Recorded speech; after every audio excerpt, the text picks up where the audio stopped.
when we have major snow blizzards. We have major snow blizzards, like I think it was like a few years ago.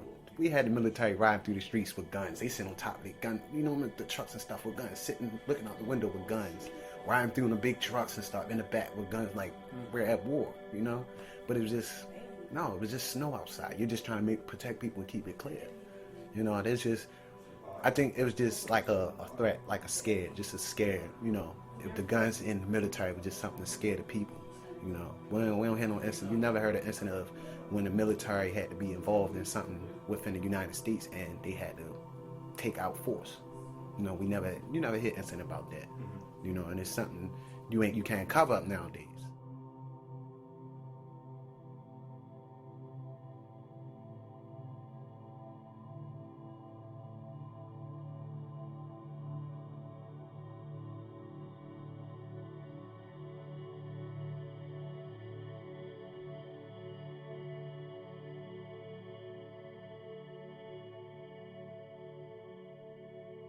The term police militarization involves the use of military equipment and tactics by the law enforcement officers.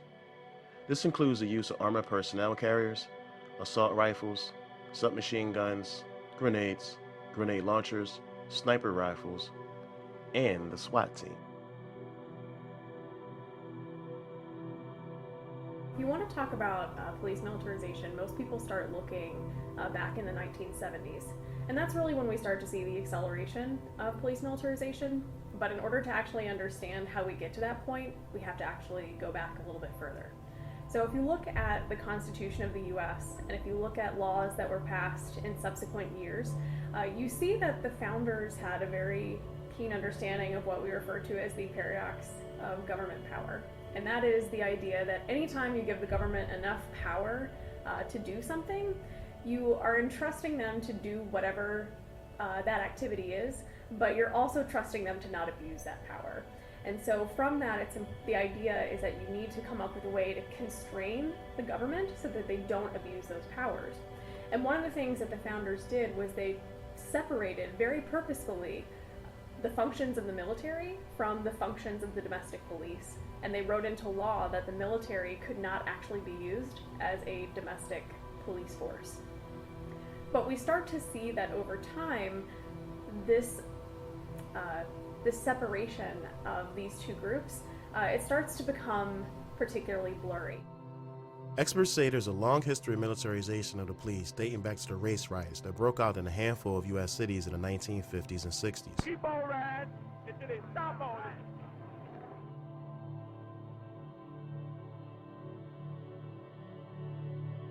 But where we really start to see police militarization accelerate to the degree that we see it today really begins with the war on drugs and the war on terror.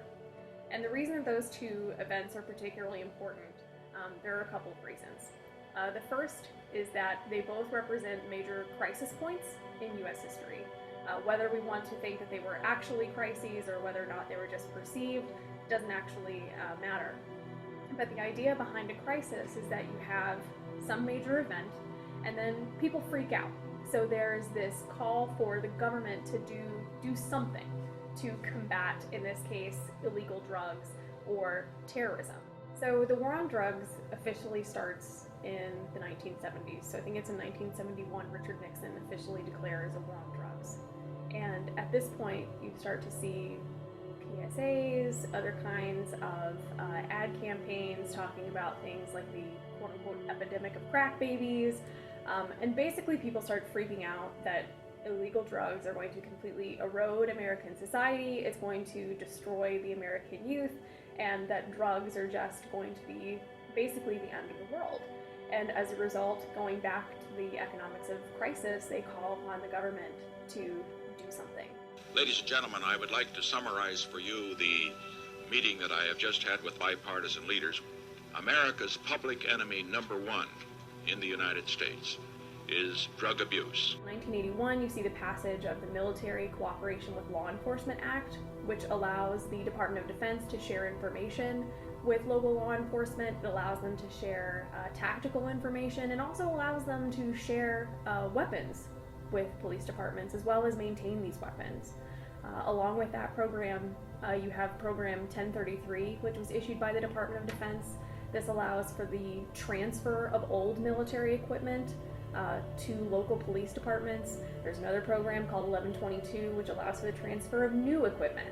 And this doesn't just include things like bulletproof vests or helmets, which is some of it, but it also includes things like high-powered assault rifles, grenade launchers, tanks, aircraft, those kinds of things.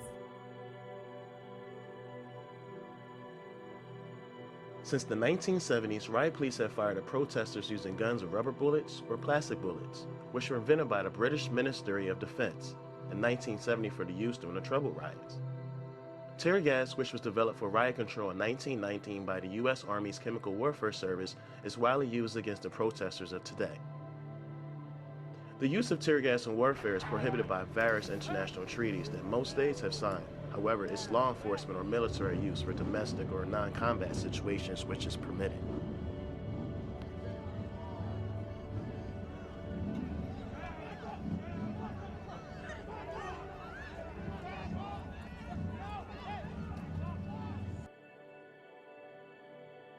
I think that repealing things like the 1033 program, like the 1122 program, are good places to start.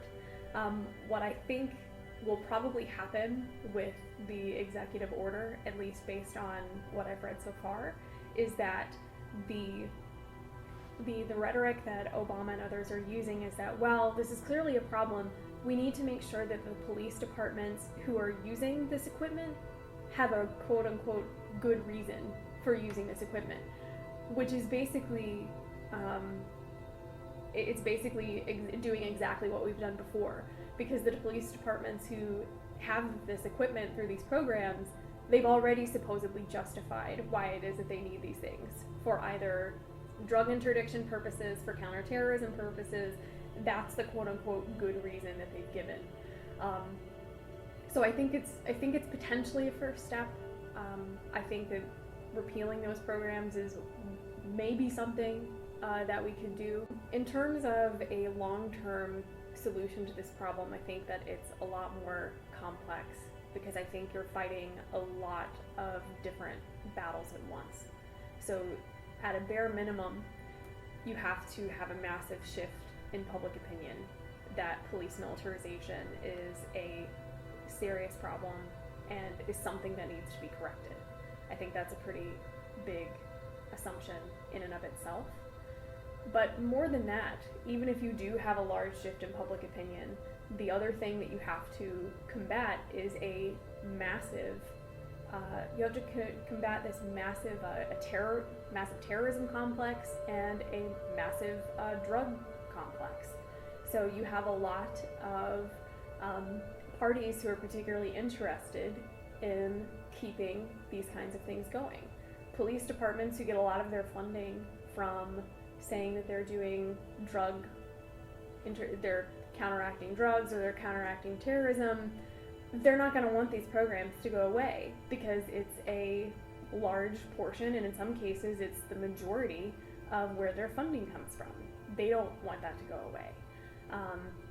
If you start making reforms to the system, you have other groups, so all of the people who are manufacturing these different weapons that are going to the military and then to the police, they have an interest in keeping these kinds of things going. And in terms of how you untangle that web, if you will, after it's gone on for so long, I don't think I have a very clean solution. But I think that definitely having people recognize outright that this is a problem and it is a systematic problem is really fundamental in starting to reverse the tide.